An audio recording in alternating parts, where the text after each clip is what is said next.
चौक के पास दो इनोसेंट लोगों को सिर्फ छोटी सी बात पे उसने गोली चलाई थी। तब बोल ही रहे थे, तब उसने हमारी टीम के ऊपर फायर खोला।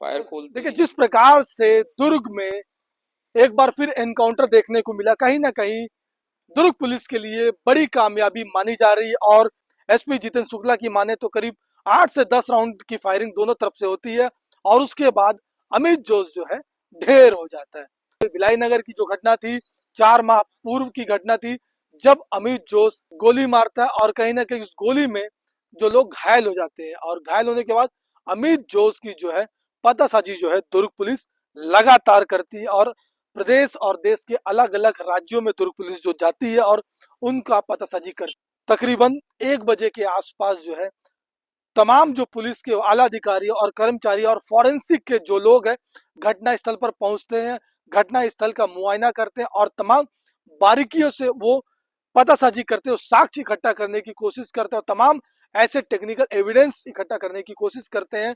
आपको हम दिखा दे पीछे जिस प्रकार से फॉरेंसिक की टीम है यहाँ पे है, दुर्ग पुलिस के लोग और तत्काल अलग अलग जो लोग हैं यहाँ पे पुलिस के वो एकजुट है। दुर्ग एसपी ने इस घटना को लेकर के क्या कुछ कहा यह भी आपको हम सुनाते हैं। दुर्ग पुलिस कल के बाद से यूं तो छत्तीसगढ़ में दुर्ग पुलिस की ख्याति और कारनामे लोग जानते थे, लेकिन कल के बाद जो है दुर्ग पुलिस को देश भर में लोग जानने लगे और कहने जिस प्रकार से जो एनकाउंटर हुआ है 17 साल के बाद यह दुर्ग पुलिस दूसरा एनकाउंटर कर रही है और इस एनकाउंटर के बाद जो है दुर्ग पुलिस एक अलग रंग में दिख रही है। कप्तान साहब हमारे साथ मौजूद है। सर, थोड़ा सा विस्तार पूर्वक बताइएगा कैसे मतलब अमित जोश जो है यहाँ पर आया था और पुलिस को कैसे इनपुट मिला और किस प्रकार से आमना और सामना हुआ। मैं जब मेरी पोस्टिंग आई उसके बाद जून में जो घटना हुई थी जिसमें उसने मध्य रात्रि में करीब 1:30 बजे के आसपास ग्लोब चौक के पास दो इनोसेंट लोगों को सिर्फ छोटी सी बात पे उसने गोली चलाई थी। तब मेरे संज्ञान में इस अपराधी का नाम और उसकी जो कारस्तानियां हैं वो संज्ञान में आई। उसके सारे डिटेल छांटे गए, निकाले गए, तो पता चला कि वो काफ़ी कुख्यात और काफ़ी पहले से ही मतलब फेमस और शौकिया जुर्म करने का आदी रहा है। किसी को भी बात बात पे चाकू मार देना, गन टिका कर लूट पाट कर लेना, गोली मार देना, हत्या, ये उसके लिए एकदम नॉर्मल से और शौकिया काम थे। वो खुद को जुर्म की दुनिया में स्थापित करने के लिए पीछे के जो गैंगस्टर लग रहे हैं उनकी जगह लेने के लिए वो ये सब काम शौकिया करता था। उस घटना के पश्चात ही उसके लिए सरगर्मी से तलाश शुरू हो गई थी। उसके बाकी सारे दोस्त तो जो उसका सहयोगी रूप में थे उन लोगों को तो हमने अरेस्ट कर लिया था अगले 10-15 दिन के भीतर ही, परंतु ये हमारे गिरफ्त से फरार चल रहा था। इसके लिए दुर्ग पुलिस काफ़ी प्रयासरत भी थी। काफ़ी इसके लिए हमने डांट भी सुनी कई बार। उसके लिए हमको सफाई भी देनी पड़ी कि क्यों नहीं अरेस्ट हो पा रहा है, बट हम कोशिश लगातार जारी रखे हुए थे कि किधर है, उसकी सूचना किधर आ रही है, कौन कौन उसके क्लोज हैं, कहाँ कहाँ जा सकता है। तो उस पे लगातार अनवरत सर्विलांस रखा ही जा रहा था। इसी दौरान 4 साढ़े 4 महीने बीतने के बाद परसों सुबह सुबह इनपुट मिली कि वो दुर्ग में है या दुर्ग आ सकता है। तो परसों सुबह से ही हमने मतलब अपनी टीम्स को अलर्ट रखा था कि सारी जगह चेक करा लो, नाका से लेके मेन मेन रोड, हाईवे, बस आने वाली, ट्रक्स और होटल लॉज ढाबे सारे देख लो कि कहीं आया हुआ जो संभावित स्थल पे तो है तो नहीं, और सब जगह चेक कर लो कि आया होगा तो बताना। और यही प्रक्रिया कल भी हम कर रहे थे। इसी दौरान शाम को हमारी एक जो टीम निकली हुई थी उसको वो जयंती स्टेडियम के पास दिखा। ये लोग चूंकि निशस्त्र थे, खाली हाथ थे, तो इन लोगों ने तत्काल अपने, और वो जिस तरह का शातिर अपराधी था उसको देखते हुए इन लोगों ने तत्काल अपने साथियों और अपने कंट्रोल के माध्यम से सभी को सूचित किया। तत्काल हमारी क्राइम की टीम जो मुश्किल से 5-7 मिनट कहीं दूर ऑफिस है वहाँ से रवाना हुई है और वहाँ पे हमने उसको जयंती स्टेडियम के पीछे घेराबंदी की। घेराबंदी करके जब हम उसको सरेंडर के लिए बोल ही रहे थे तब उसने हमारी टीम के ऊपर फायर खोला। फायर खोलते ही हमारी टीम मतलब गाड़ी, जो हमारी गाड़ी पे भी फायर लगा, गाड़ी से कूद के बाहर निकली और उसके जवाबी कार्रवाई किया। जवाबी कार्रवाई के बाद भी उसको हमने सरेंडर करने के लिए शोर किया कि आप सरेंडर कर दो, गोली चलाने से कोई फ़ायदा नहीं है। उसके बावजूद उसने 2-3 राउंड और भी पुलिस टीम के ऊपर फायर किए। फिर पुलिस टीम ने जो फायरिंग की उसमें उसके बाद फिर वो ढेर हो गया वहीं पर। तो एनकाउंटर के पश्चात जो भी प्रक्रिया चलती है उस पे अभी आज सीन ऑफ क्राइम से लेके पोस्टमार्टम से लेके रिपोर्ट जो जहाँ जहाँ भेजनी है उस पे हम लोग संजीदगी से लगे हुए हैं और पूरे इस अभियान को स्पष्ट रूप से निष्कर्ष तक पहुंचाने का प्रयास कर रहे हैं। सर दोनों तरफ से कितनी फायरिंग हुई होगी? अभी तक तो कुछ खास स्पष्ट नहीं है। जो अपने लड़कों से बातचीत करने पे पता चला है कि उधर से उसने 6-7 राउंड फायर किया। पहले 2 राउंड उसने गाड़ी पे फायर किए थे और बाद में उसने 3-4 राउंड और टीम के ऊपर फायर किया है और हमारी टीम से 8 राउंड या 9 राउंड के आसपास फायर हुआ है।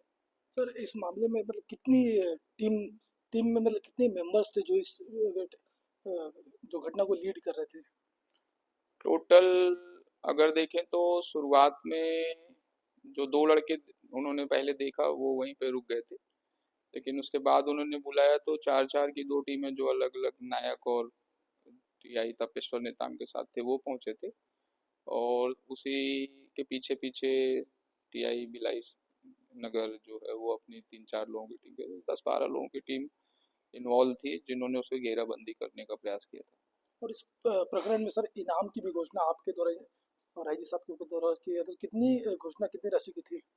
चूंकि जून में जो मैटर हुआ था काफी संवेदनशील था और उसके अगले दिन ही गृह मंत्री जी यहाँ पे विजिट पे भी थे। अयोध्या के लिए गाड़ी निकलने वाली थी और काफी मैटर संवेदनशील था। तो उसी दौरान जब इसके खिलाफ सख्ती से कार्रवाई चल रही थी और करीब 1 महीने में वो अरेस्ट नहीं हो पाया था, तो कानूनन जो विधि सम्मत कार्रवाई होती है भगोड़ा सिद्ध करने की और इनाम घोषित करने की वो प्रक्रिया हुई थी और उस पे मेरे द्वारा 10,000 और आईजी सर के द्वारा 30,000 रुपए का इनाम घोषित था। अब आगे क्या सर, आगे की क्या प्रक्रिया रहेगी, खासकर उन बदमाशों को लेकर के जो अभी भी सक्रिय है? अभी भी इस केस में भी अभी हम और बाकी डिटेल्स पता कर रहे हैं कि वो इतने दिनों तक कहाँ कहाँ पे था, किस किस लोगों ने उसको शरण दी थी, कौन कौन लोग थे जो उसका सहयोग कर रहे थे, सारा कुछ जानने के बावजूद। तो अभी हम एक राउंड उस पे भी जाएंगे और जिन जिन लोगों ने ऐसे शातिर अपराधियों को संरक्षण दिया या शरण दिया या उसको बचाने का प्रयास किया उनको भी जेल के पीछे ले जाएंगे। और स्पष्टनेस और मैसेज है, साफ सुथरा सा मैसेज है, किसी भी प्रकार की ऐसी गुंडागर्दी ऐसी इलीगल काम बर्दाश्त नहीं किए जाएंगे जो इनोसेंट लोगों के खिलाफ हो, खासकर चाकूबाजी छुरेबाजी गोली चला देना जो सामने आम पब्लिक के निर्दोष लोगों की जान की कीमत नहीं समझेगा। उसके लिए स्पष्ट मैसेज है कि पुलिस उसके खिलाफ सख्त से सख्त कार्रवाई करेगी। तो सर पूरे प्रकरण में तकरीबन 4 माह से ज्यादा समय लगे, तो पुलिस का इन्वॉल्वमेंट काफी रहा, देश के अलग अलग राज्यों में पुलिस गई है, छापेमारी कार्रवाई करी, पर वो भाग गया था, अंततः वो दुर्ग में मिला। तो ऐसे जवान और ऐसे अधिकारियों के लिए क्या घोषणा रहेगी?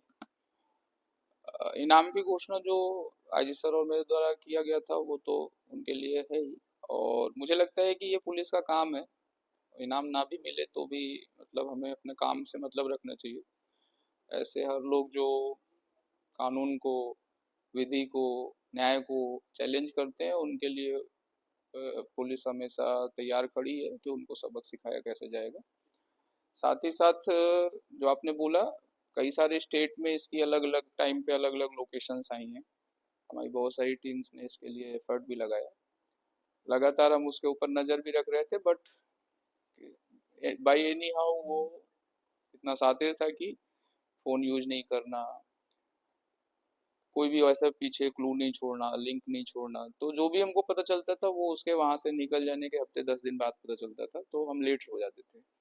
इस बार वो शायद उसके कुछ जो इसी केस के जो उसके सहयोगी थे उन लोगों का भी 1-2 दिन में कुछ लोगों की जमानत हुई है, तो उसको थोड़ा सा होप या स्कोप दिखा था कि शायद उसको भी थोड़ा मदद मिलेगी या कुछ मिलने या ऐसा कुछ कर, सोच कर वो आया तो था। आपने देखा किस प्रकार से दुर्ग पुलिस जो है पूरे घटनाक्रम को लेकर के क्या कुछ कहती है।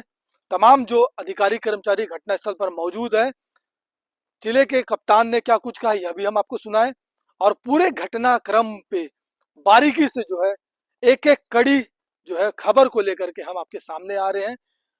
बकायदा उस खबर के एक एक एंगल को हम आपको दिखा रहे हैं, किस प्रकार से जो घटना हुआ था, कितने अधिकारी कर्मचारी इसमें इन्वॉल्व थे, अधिकारियों का क्या कहना और इस घटना को लेकर के क्या कुछ उन्होंने कहा, यह भी हमको सुना है।